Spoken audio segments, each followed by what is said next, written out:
Good morning, everyone, and welcome to the second episode of the Witness Podcast. Today, I'm super humbled to be sitting in front of you guys to bring you an amazing testimony. Today's guest is not only someone that I look up to, but she's also an assistant youth coordinator. She started JY Tuesday prayer meetings, traveled to Philippines on an immersion trip, raised funds by living on $2 a day, and more than that, she's unapologetically Catholic. It's none other than the wonderful Christina Alcladen. Can I get a witness?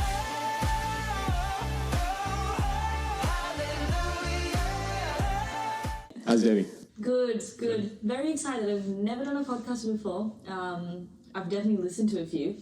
So when you told me about it, I was like, oh, I'm definitely gonna find out how they talk, and obviously I was gonna be like how they sit, but that doesn't really matter because it doesn't really matter. You can just sit how you want. But the way they speak, and so I was just like, how interesting. And I realized the world of podcasts is like, it's a huge role. It's really cool. So I'm very excited. We ourselves is like just learning it, but still, it's a beginning. Yeah. Even the humble abodes. Yeah, that's it. What made you come into the podcast? Like, what apart from like me asking you and out of courtesy saying yes? Why did you want to come to the podcast? I don't know. I think you asking me was actually lead up to a lot of other things that was happening in my life as well, and I felt like God was almost calling me to proclaim like His purpose in a way. As in, I'll explain a little bit more. Was leading up to it, obviously I was posting my daily Insta stuff, and some of them that I write on my own, or some that I find on Pinterest, which I love. And I was getting a few responses from other people that I don't really talk to about faith. And they messaged me and they said, oh, we really appreciate this. This really made my day. And then I find out that one of them was screenshotting everything that I posted, and she would be putting it on her own WhatsApp groups. Oh, okay. And I had no idea. And she told me, she's like, oh, thank you. My friends love this. And I was like, oh, how does your friends see this? She's like, oh, I send it to them. And then and that's the same week that you messaged me. Oh, okay. And someone else messaged me. Someone else, he's also on Instagram. He was just like, oh, can we do a Facebook Live with you? And I was feeling like, oh, I don't know, because I have no idea what's going on. And then a couple of days after, you messaged me. So I was like, this is really weird. But I really had to take it into prayer, because it's during times like this where our heads tend to get a little bit bigger, and we think beyond the scope of God. We're like, oh, I'm finally getting somewhere in life. People see me for who I am. Great, I've made it. And I really took it into prayer, and then I realized that I think God really wants me to talk or share my story, which isn't like fabulous and like sparkly, and like it does have its great moments, but I think He wanted me to share, because not every story has to start from intense sin, which sometimes when we heard conversion stories, and I think there are people like me, I used to sit in the back and I used to wonder, I'm like, oh, what about if you're just lonely and you're sad all the time, like where does God meet you there? So I thought, maybe this could be not about my leadership or how I speak, but just like how imperfect I am. I wanted other people to see that. Like when I say like when I wasn't in deep sin, I don't want anyone to be thinking, oh my gosh, she didn't do anything. No, as in, of course, sin was something that, and it's like the habitual sin, like the lying and the constantly just thinking negativity and talking bad about people, and all that kind of stuff was always there. Yeah, for sure. I mean, like human nature. Yeah. So with how God knocked on my door, He's been doing it for a very long time. I only started being aware of the knocking that He was doing was when I started really putting myself out there to go to retreats. I don't know why. Again, this is where I honestly feel like God's grace is so accessible to us. Yeah. Like, I honestly, randomly out of nowhere, I'm like, I'm going to go to this Sahiran retreat. And I was like, it was in India. It was 7 days in Kerala. And fantastic. I love the country, but I'm saying we're not, like, I wasn't brought up for that kind of environment, and it was shocking. Like the conditions. Oh my goodness, I was like, yep, okay, cool. I can get used to this. Maybe not. The queues to the toilets were really long, and I was like, but I went there. It was 7 days. It was an intense retreat. Achimai's probably said a lot of controversial stuff, and I raised my eyebrow, and I'm like, what? They were saying a lot of things, but then I sat through it, and it was during adoration. I was like, God's calling me to something. But there was never a clear call. Some people get like proper visions, like clear cut words, and they're like, that's what I want to do. I didn't get that. There was no vision of anything. It was just me. And God was just like, you are called, right? So I was like, okay, whatever, I don't know what that means. So I would obviously come back to my old life again, blah, blah, blah. And I was like, I'm going to go for a discipleship training program. So I went for that. Keeping in mind, I'm still in JY, I'm still heavily involved in leadership But the thing is, my life wasn't the way I was kind of like telling other people to live. I felt like a hypocrite all the time, and that really hurted me because you understand, like, especially when you put yourself out there, a lot of people then scrutinize the way you are. They will pinpoint every bit that you make because you're like, oh, I thought you believed in Jesus, and I'd be like, oh my gosh, I do. Why did I just say that, or why did I do that, or why did I behave like that? And then I went for this discipleship training program, and that was 5 days of just intense spending time with God. There was only 12 people there, so we really got to just connect with each other. And that's when God told me to take 2 years out. I was very confused. I was like, 2 years for what? And you know, as young people, we're always kind of looking out for a relationship, or we're like always on the hunt. We're like, ooh, who's the next one? That's pretty cute, or he's pretty cute. He could make a blah blah, whatever. All those thoughts are in my head, and then as it would be. So I never really thought anything bad of it. And then God was just like, I think you need to take 2 years out. But he didn't say 2 years initially. He said, I want you to spend time with me. And when I was at this DTP, the discipleship training program, there were 3 words that came to me, and it was like bride of Christ, right? And I was like, I know what that means. It's calling me to be a nun. I don't think I'm ready for this. It's too obvious. What are you talking about? So in my journal, which I actually brought with me today, was like constantly in that retreat, like I just kept writing that, and I kept circling and doodling all around it, and I was like, why this? And then slowly I started realizing that God doesn't necessarily call me to be a sister or be a married woman or a mother or a layperson. He was just calling me to trust him. Yeah. Because if one day, if I did want to be whatever, whether that's to get married or to be a sister, it would be out of my desire, not because God imposed it on me. God was like, okay, Christina, I want you to be a nun. I'm like, God, and then I did it. So in that case, I was just like, okay, well, I don't really know if I want to be a sister, but I'll explore it because that's what it's all about. Yeah. So then at this moment, right as we talk, I'm kind of like, it sounds like, you know, when you go through rehab, you're like, yeah, I'm post, like, 1.5 months. So I think this month marks my 1.5 year mark, or almost to 2 years, of just like exploring and figuring things out, and there are no answers. Like, I wish I would be like, at the end of the 2 years, God said, boom. Yeah. He has it, and he loves doing that. He loves keeping us waiting. It's like, if anything, at the end of 2 years, you got like 50,000 more questions. I've got even more questions. I'm like, who do you want me to be? Yeah. So life before, I would say, was very negative, very like pessimistic, and always doubting myself, and kind of always having a chip on my shoulder. I'm like, oh, poor me, being bullied before, have no self-esteem, and that kind of chip on it, that eats away at you. No one else gets to see it. Yeah. You're not going to get anywhere. I mean, people will give you sympathy for 2 minutes when they meet you, and then you're out. Yeah. And that's it, because they've got their own life to deal with. Yeah, the bonus is on you. Exactly, and there's a little chip, and I'm like, this chip is eating away at my self-esteem and at my happiness. And then going for the DTP, and then spending these 1.5 to 2 years, it was very lonely, because I've had to like cut people out, and I've had to not like in a mean ways, and people have left, and I haven't had to fight for please stay because I really need you. It was more just like, okay, well, if that's your decision, that's all right. And then I realized doing things like praying for them or praying for myself, which I never used to do. Because I'd be like, I don't deserve prayers. I should definitely pray for other people because they need it more than me. Yeah, same thing. Yeah, so many young people. And when they say that to me, I'm like, oh, been there. Like, but now I realized if I ever want to be able to do any sort of like an impact on other people, not in a way so I get glorified, so God gets glorified. Yeah. I have to be able to pray for myself. Otherwise, how am I that perfect instrument God's going to use? Because I'm so imperfect, and I'm always going to make mistakes. And even today coming here, I'm like, oh my gosh, like, I know a lot of people are going to be like, what right does she have to sit there? Do you know what I mean? Same with me. Do you know what I mean? That kind of thoughts bug me. But then I realized God doesn't call the perfect. He calls the imperfect, and then he makes them perfect. And it's the calling that really just struck me. So, yeah, I think the biggest change would be, to say in one word, would be positive thinking. Positive thinking? Yeah. Cool. Yeah, I mean, like, it's hard because, like you said, generally it's like, the addictions or whatnot. Think of the positive. I think that sheds like a big light on, like, especially those people that are watching that, like, I don't do any of these sins, like I'm perfect. sort of thing. I mean, not actually, but in a sense that I'm not doing any harm to anyone. No Yeah. one's doing any harm to me. So what's the problem? I'm just living my life at, Yeah, like as on it is. average. Yeah. Yeah. I think that's a good mindset for them to think at. Like, Yeah. am I doing this a bit long? Am I talking a bit too much? That kind of stuff. So that's a good outlook. Like, Yeah. how did that go from a negative mindset, which you said you had? Yeah. How did that kind of shift, and what changed it for you? Yeah, I mean, I still get negative thoughts. Yeah, for sure. Yeah. As humans,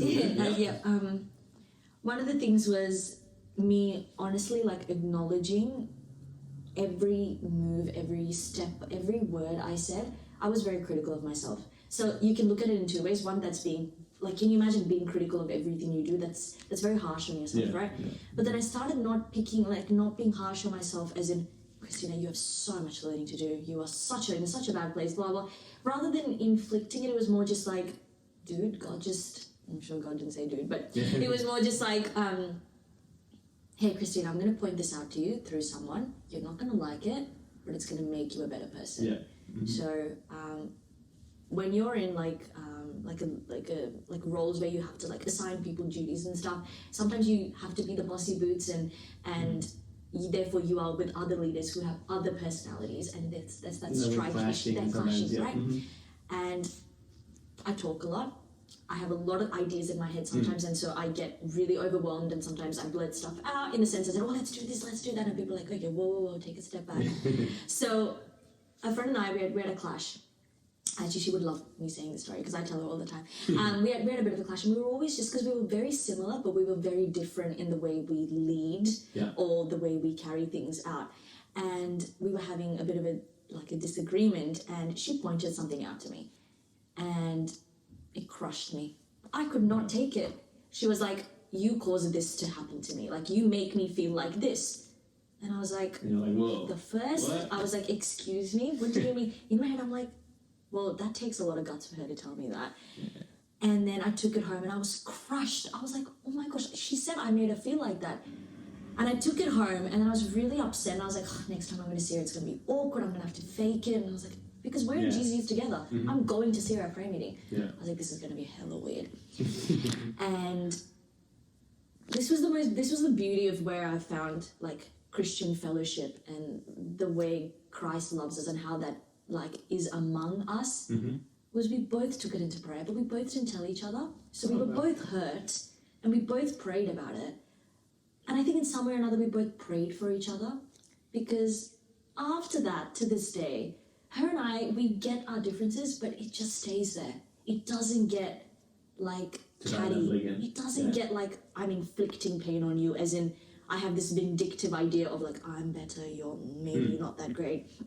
It was just, we came together, we both apologized. And I was not expecting her to apologize to me at all, because technically I'm the one that did all the hurting and the way of my speaking and whatever. And she was like, even I'm sorry too. I get that we're on different pages. And it blew my mind. And I'd also, somehow God gave me the grace to take it in a way as in, I'm really sorry, and about really like humbling down. Because sometimes you would get this, like being in meetings and being in teams, you're like, yep, you know, we have this responsibility, and that acts as a, therefore I'm a big head like, kind of thing. I've got this role. I've got this role that I have, you know, not many people have it. So God really, it was in times like that, and I was like, this journey that God's put me on for this 2 years or however long He wants me to, it's not going to be easy. And I started noticing people would say like, anything people would say to me, whether they came from a negative place or not, it didn't matter to me. So someone was like, Kristen, I think what you said was like probably a little harsh. I was like, I'm so sorry. Like, even though, not in a passive aggressive way, which I'm used to. I'm like, oh, I'm so sorry. But then I'd be like, yeah, whatever. I decided to take it home and then pray about it and journal it and be like, why did it hurt you so much? Can you not take someone saying that what you did was why you think you're that perfect that you don't think you're going to muck up? And God just highlighted, He is highlighting all the things that I have to improve on. And I think that's the best gift I could have asked for. Like, even you as a leader, like, you know, like if you're lacking this, God just calls it, you need help, you need to fix this up on this, this, and this, and this. I think you just, like, the friend telling you is like rock bottom.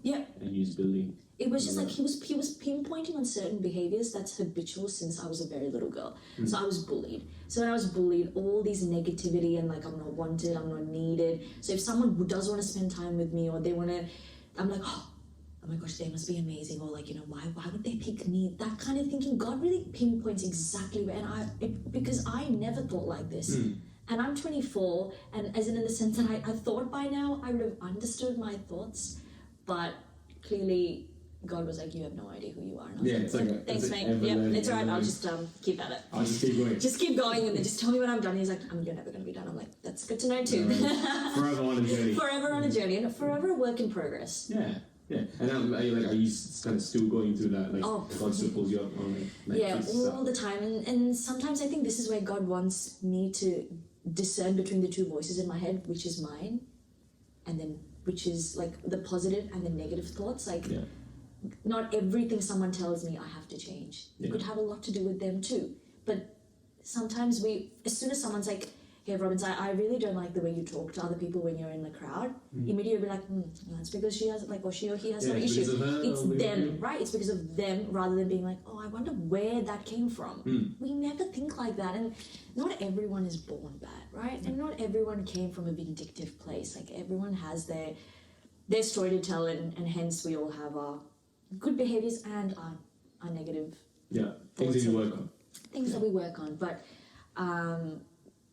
God pointing it out to me was it was like the biggest, like, it blew my mind. Like, I remember writing down in my journal, I'm like, I cannot believe this is happening. Because at one point I could write down all the things that was bad about me, but not in a negative way. Like, I'm so dumb, I'm ugly. It was more just like, you need to improve on your anger, your stress management, time management, procrastination, the way you talk to people when you're under stress. We all know, like, when we're under stress, like, it's like another human has just evolved from it. And you're like, wow, that's a nice person to good to see that. So in that case, that's what's So like, I think the modern day individual, like, for example, the youth age, I think the hardest thing personally, spoken from my experience as well, is when God kind of pulls you up on this, right? How do you take it? Like, you know, if God says you're bad at leadership, right? As an individual, you're first like, oh no, I'm good, like I'm pretty good, sort of thing. I can do it on my own. How do you acknowledge that it is God working in your life, and how do you just take it, like, accept it?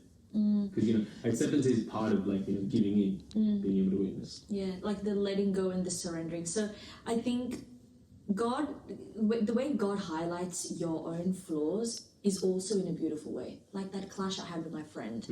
Like, do you know what I mean? So God would never make you like completely fail. Let's say you have a presentation and you completely crumble, and God's like, you need to work on your presentation skills or the way you present. No, that's not how it works. At least for me, I didn't feel like that's how it worked at all. In fact, it's through the small things and the people that you love the most, like the people that you really care about. They will point things out to you because they know you, right?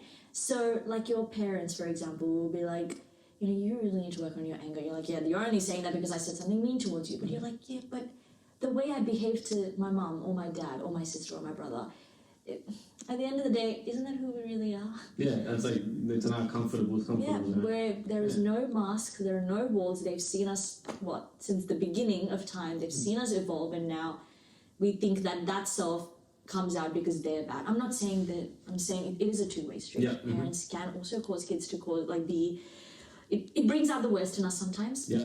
But they also sometimes tell us so that we can improve. That's just an example. And I think, God just works through his parents, because if our parents tell us, it's okay, but if someone else on the street or someone else who we barely know comes up and tells us you're bad at this, you're like, well, who do you say that? Yeah, exactly. But again, this is not, like, I want to also put like that, another disclaimer is that I know there are some parents that progressively always put their kids down. Again, this is where that sense of like to be able to discern between the two voices, to have the wisdom to understand what is good and what is bad. Sometimes it's not even bad. What is the better out of the good? Right. Do you get what I'm saying? Like not everything is evil and good. Sometimes you know, people say from the better evil or something. It's like whatever. I can't remember what the phrase is. So you just choose the better good. The better good. Exactly, the better good. So when God started pointing things out to me, it wasn't really like huge flags, but it would be through other people. I'm like, why would that person want to tell me this? Or they would share something about their life, and I realized, the pain they got inflicted from someone else, I've done that to someone else, and it would just be like a huge reminder. Like that person that I had inflicted that pain on would come right into my mind. Oh, okay. Do you know what I'm saying? Like, doof. And then, but then I'd be like, why did that person share that story? They probably don't know what happened in my life, but they really want someone to listen to. They shared, and then God was like, Christina, you've kind of done the same thing before. And I'd be like, I have, haven't I? Yep, yeah. oops. So God doesn't necessarily work through like clashes and loud thunders, like sometimes He does in the Bible. But then sometimes God also works through like the softness, because God is He's a gentle God that we have, as much as, you know, in the Old Testament He seems like very crazy and very angry. He's like, God, He's like, I'm going to kill them, I'm going to banish this whole country, and you're like, that's so harsh, dude. Yeah, like, what are you doing? But then even through that, you see that God is like this gentle God, that He works through the smallest things, like the people that we love, the friends that we talk everything about. They'll be like, hey, dude, I think you kind of took it a bit far. And then you're like, I think a lot has to do with reflection, which we don't do. Nowadays, yeah, because the hustles, you know, it's a hustle scene, grind. You just keep on going, don't stop. You know, you got to get what you need to get. How many times do we actually come at the end of the day and like properly reflect on the day that on the day itself? Yeah, like this was good, this was bad. This was bad. Like gratefulness, and then and thinking about, what are the good things that happened? Okay, well, what were the things that made me sad, and why did they make me sad? And a lot of people were like, well, that's a bit weird. I don't want to sit every day with my mind and do all that kind of stuff. It seems a bit. I want to talk. But what we don't realize is we talk to ourselves every day. Yeah. The innate thoughts in us, that is a conversation in itself. So yeah. I think that's a good point, like the meditation aspect, because that lets you sit down at the end of the day and you're like, this is good, but the better good is this. Right? Like, I could have done this good, but this is better for me, sort of thing. Yeah. But like, from you choosing the better good in your past experiences with your friends and stuff, how has it changed you now? Like, what's the evolution look like? Not being able to take everything so personally. I used to take everything to heart, be like, I'm so bad, no one wants it. And I would just wallow and wallow and wallow, and I would get hit bottom, and then I'd be like, well, what happens now? What do you do? You can't go any deeper. And then for that, I would like maybe binge eat or like binge watch. Again, after binge watching, does any of us feel good? Yeah. Netflix is fantastic. I love Netflix, but I'm saying after you've watched 8 episodes back to back and it's 4 in the morning, you're like, okay, well, I won't be like, do you get what I'm saying? Like you wallow, and then so. By being able to not take it so personally, I realized every day was a learning, like it was like a learning curve, and it's a steep learning curve. Yeah. But every day was going to teach me something new about myself and how to be a better person on this earth. Right. So that really helped me change a shift in my perspective. And people that know me before what I am now, they know I was very sensitive, I was very quiet, and I was very intimidated by the world around me. And I was always scared of everything, of everyone, if they were going to hurt me. So that's why being able to not take it personally and be like, okay, God has a purpose for this, He's going to show me. That really helped me. I mean, it's good to see that, you know, there was a pre-Christina, there was a middle Christina, which was, you know, Christina going through the witness stage and witnessing Christ, and there was the post-Christina, which is the Christina now, the leader Christina, the I don't know about all the leader Christina. No. And like, even with the intro, like the amazing stuff you've been doing, like that's just like crazy. Like, you made it through Philippines, and you're doing it this year as well. It's been amazing to sit with you and chat. Thank you. I think the real thing that we can take out of your story is that rather than looking at just, you know, the addictions and all that stuff, it's more looking a bit deeper. Even if you consider yourself perfect in your very own eyes, I think it's taking that deeper look and being that, you know, being a bit true to yourself in terms of what you're thinking about it and all that. But yeah, thank you so much for being on the podcast. Thank you. Thank you for being in Melbourne. And, my first ever podcast, woo! We did it.